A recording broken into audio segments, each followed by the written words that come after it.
Pemerintah desak Mahkamah Konstitusi tolak gugatan Sekjen PDI Perjuangan Hasto terhadap UU Tipikor.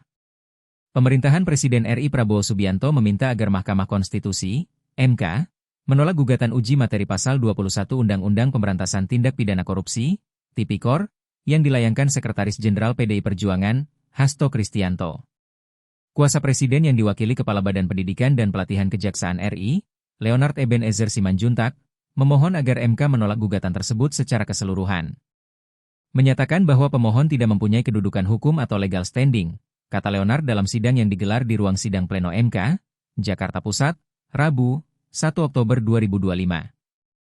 Menolak permohonan para pemohon untuk seluruhnya atau setidak-tidaknya menyatakan permohonan pengujian pemohon tidak dapat diterima, tutur Leonard.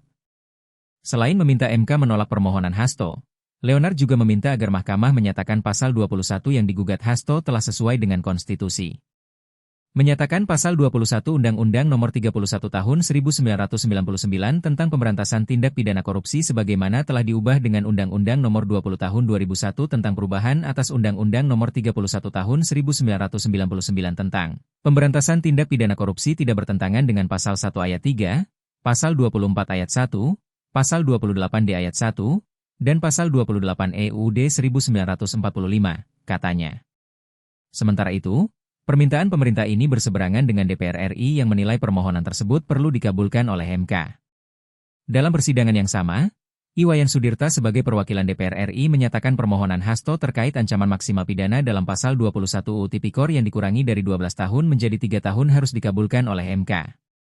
Alasannya senada, karena ancaman hukuman 12 tahun penjara dinilai lebih tinggi dari pidana pokok seperti kasus suap. Adapun gugatan ini dilayangkan oleh Sekjen PDIP Hasto Kristianto yang menggugat pasal 21 UU Tipikor karena dinilai ancaman pidananya lebih tinggi dari pidana pokok.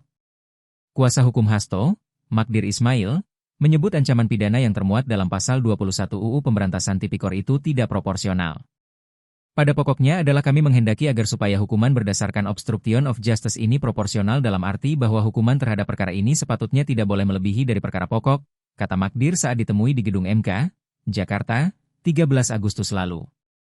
Download Tribun X sekarang, menghadirkan lokal menjadi Indonesia.